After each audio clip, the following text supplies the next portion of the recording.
বিএনপিতে নেতা নির্বাচনে পরিবর্তন আসছে। জাতীয় সংসদ নির্বাচনে অপ্রত্যাশিত ফলাফলের পর দল গোছানোর কাজে মনোযোগ দিচ্ছে বিএনপি। দলের সিনিয়র একাধিক নেতা বলেছেন, পেছনের দরজা দিয়ে নয়, এবার ভোটের মাধ্যমে নির্বাচিত করা হবে দলের বিভিন্ন পর্যায়ের নেতৃত্ব। রাজপথের কর্মসূচিতে ব্যর্থতার পরিচয় দেওয়া প্রতিটি অঙ্গ সংগঠনকে ঢেলে সাজানো হবে। 30 ডিসেম্বরের নির্বাচনের পর থেকে বিএনপি অনেকটাই দিশেহারা। তৃণমূল পর্যায়েও বিরাজ করছে হতাশা। এই অবস্থা থেকে সংগঠনকে বের করে আনতে হাইকমান্ড শীঘ্রই নানামুখী উদ্যোগ নিতে যাচ্ছে বলে জানা গেছে। কোন পথে দলকে এগিয়ে নেওয়া যায় তা নিয়ে দলের শীর্ষ নেতাদের মধ্যে চলছে নানা ধরনের চিন্তা ভাবনা। দলের চেয়ারপারসন বেগম খালেদা জিয়া ও ভারপ্রাপ্ত চেয়ারম্যান তারেক রহমান কারো কান কথা না শুনে দলকে সুসংগঠিত করে এগিয়ে যাওয়ার নির্দেশনা দিয়েছেন। গত রাতে গুলশান কার্যালয়ে ভবিষ্যৎ কর্মপন্থা ঠিক করতে বৈঠক করেছেন বিএনপির স্থায়ী কমিটির সদস্যরা। বিএনপির সূত্র মতে প্রাথমিকভাবে বিএনপি হাইকমান্ড দলের তৃণমূল নেতাকর্মীদের মামলা ও গ্রেফতার থেকে মুক্ত করার উদ্যোগ নিয়েছে। এজন্য একটি কমিটিও গঠন করা হয়েছে। ধানের শীষের প্রার্থীদের নিজ নিজ আসনে নেতাকর্মীদের সার্বিক খতিয়ান সংগ্রহ করে কেন্দ্রে জমা দিতে বলা হয়েছে।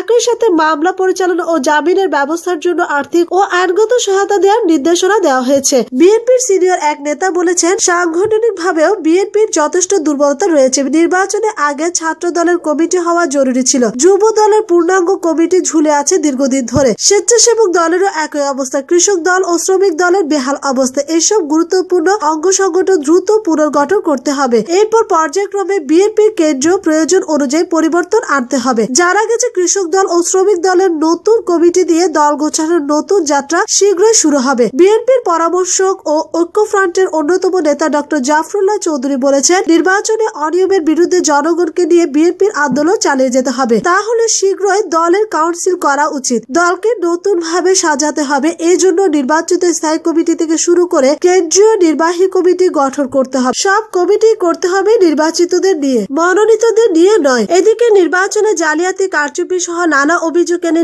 নির্বাচনী ট্রাইব্যুনালে মামলা করার জোর প্রস্তুতি নিচ্ছেন বিএনপির প্রার্থীরা। মামলা করার জন্য প্রয়োজনীয় তথ্য উপাত্ত প্রায় গুছিয়ে আনা হয়েছে। এবার ভিন্ন প্রসঙ্গ, জেতার জন্য এত কিছু করার দরকার ছিল কি, বলেছেন আনু মোহাম্মদ। দেশি বিদেশি সাংবাদিক ও গবেষকেরা জিজ্ঞাসা করেন, নতুন সরকারের কাছে আমার প্রত্যাশা কি জবাব দেব, কি প্রত্যাশার কথা জানাবো। এটা ঠিক যে আমরা চাই না দেশের আগামী সরকার নদী, পাহাড়, বন দখলকারী সাম্প্রদায়িক শক্তি দ্বারা পরিচালিত হোক। আমরা চাই আগামী সরকার তকি, তনু, দীপন, নিলয়, সাগর, উনি সহ আরো অনেক শিশু, কিশোর, নারী, পুরুষের খুনিদের বিচার করবে। ক্রস ফায়ারের নামে খুন, গুম আর পথে ঘাটে ঘরে বাইরে যৌন নিপীড়ন, ধর্ষণের অবাধ ধারা বন্ধ করবে। প্রতিবাদী কিশোর তরুণদের দমন করতে হেলমেট আর হাতুড়ি বাহিনী জন্ম নেবে না। উন্নয়নের নামে প্রাণ প্রকৃতি বিনাশী প্রকল্প হবে না। সুন্দর বিনাশী রামপাল প্রকল্প আর দেশ বিনাশী রূপপুর প্রকল্প বন্ধ হবে। সরকার সাম্প্রদায়িকতা আর জাতি বিদ্বেষ দূর করে সক্রিয় থাকবে। বিশ্ববিদ্যালয়, ব্যাংক সহ সব প্রতিষ্ঠান দুর্নীতিবাজ,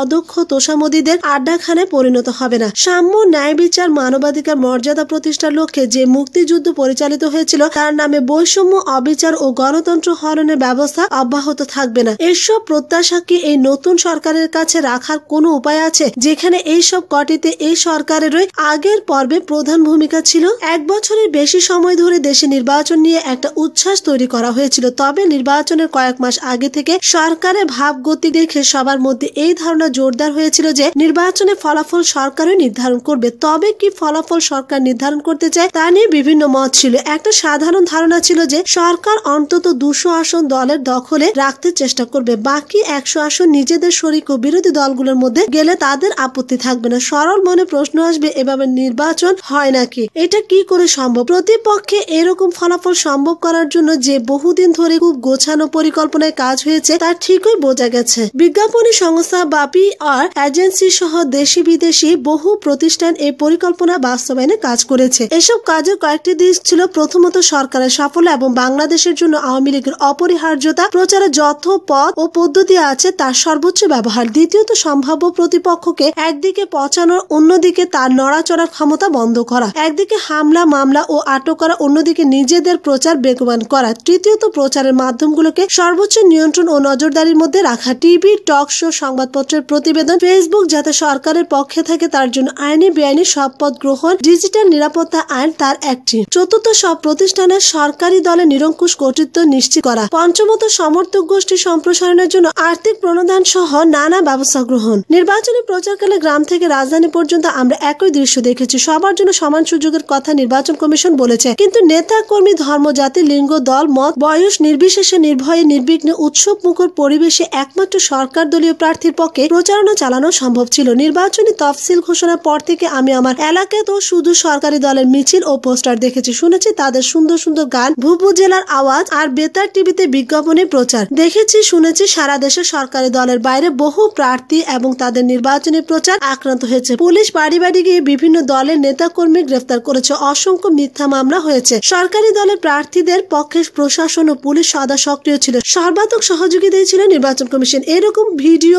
অনেক পাওয়া যাচ্ছে, আমিও একাধিক দেখেছি, যেখানে স্থানীয় পর্যায়ে সরকার দলীয় সমাবেশে বক্তারা সরাসরি কর্মসূচি ঘোষণা করছেন, নৌকা ছাড়া অন্য সব প্রার্থী ঠেকানোর হুমকি দিচ্ছেন, নৌকা ছাড়া অন্য কোথাও ভোট দিলে ভয়াবহ পরিণতির। নির্বাচনে বিজয়ের জন্য কি আওয়ামী লীগের এত কিছু করার দরকার ছিল? আগে যেসব ব্যবস্থা নেওয়া হয়েছিল, প্রচারে যে একাধিপত্য তৈরি হয়েছিল, তাতে ভোটের দিন এসব কাণ্ড না করলেও আওয়ামী লীগ জিততে পারত, কিন্তু জনগণের মুখোমুখি হতে তারপরও ক্ষমতাসীন দল ভয় পেয়েছে, সেই জন্য এই ঘটনা ঘটলো। রাষ্ট্রের সব শক্তি প্রয়োগ করে প্রতিদ্বন্দ্বী প্রার্থীদের দমন করে এরকম একতরফা নির্বাচন সরকারি দলের শক্তির প্রমাণ করে না, বরং এটাই প্রতিষ্ঠিত হয় যে নির্বাচনের প্রতিদ্বন্দ্বিতায় যাওয়া এই দল খুবই ঝুঁকিপূর্ণ মনে করে। এরকম একটি শক্তিশালী দল যার উল্লেখযোগ্য জনসমর্থনও আছে, তার এই করুণ দশা হলো কেন, সেটাই এক বড় প্রশ্ন।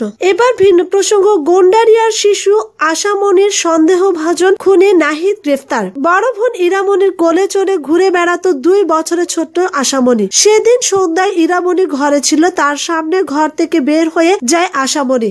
গ্যাস না থাকায় পাশের বাড়িতে রান্না করতে যান মা রাজিয়া সুলতানা। রান্না শেষে ঘরে ফিরে দেখেন আশামনি নেই। আশামনির খোঁজে বাড়ির আশপাশ ঘুরে বেড়াতে থাকে বাড়ির সবাই। তখন পাশের বাড়ির এক ছেলে এসে ইরামনিকে বলে, বাড়ির কাছে 4 তলা ভবনের সামনে আশামনি পড়ে আছে, নাকে মুখে রক্ত, মুখে আঁচড়ের দাগ। রক্তাক্ত আশামনিকে ঢাকা মেডিকেল কলেজ হাসপাতালে নেওয়া হলে কর্তব্যরত চিকিৎসক মৃত ঘোষণা করেন। আশামনি যে 4 তলা ভবনের নিচে পড়েছিল, সেই ভবনের মালিক ইকবাল হোসেন, তার ছোট ভাই নাহিদ হোসেন ভবনের 3 তলায় 2 ছেলে আর 1 মেয়েকে নিয়েই থাকেন। 4 তলা ভবনের নিচে রক্তাক্ত অবস্থায় পড়ে থাকলেও ওই বাসার কেউ স্বীকার করছিলেন না যে আশামনিকে ওই ভবন থেকে কেউ না কেউ ফেলে দিয়েছে। ছোট আশামনির এমন নৃশংস খুনের খবর পেয়ে এলাকার লোকজন বাড়ি ঘেরাও করলে ভবন মালিকের ছেলেকে আটক করে গন্ডারিয়া থানার পুলিশ। আশামনির বাবা ইদ্রিস জানালেন, ভবন মালিকের ছেলে পুলিশকে জানান তার চাচা নাহিদ এমন ঘটনা ঘটাতে পারে। মামলার তদন্ত কর্মকর্তা গন্ডারিয়া থানার উপপরিদর্শক হারুন ও রশিদ প্রথম আলোকে বলেন, পুলিশের উপস্থিতি টের পেয়ে নাহিদ 3 তলা থেকে পাইপ বেয়ে 5 তলায় উঠে যান। এরপর 5 তলা থেকে পাশের 3 তলা ভবনে চলে যান তিনি। এবার 3 তলা থেকে পাশের আরেকটি ভবনে চলে যান। পুলিশের হাতে ধরা না দেওয়ার জন্য তিনি ভবন থেকে নিচে লাফ দিয়ে পালিয়ে যাওয়ার চেষ্টাও করেন। 3 ঘন্টা চেষ্টার পর নাহিদ শেষ পর্যন্ত তাদের হাতে ধরা পড়েন।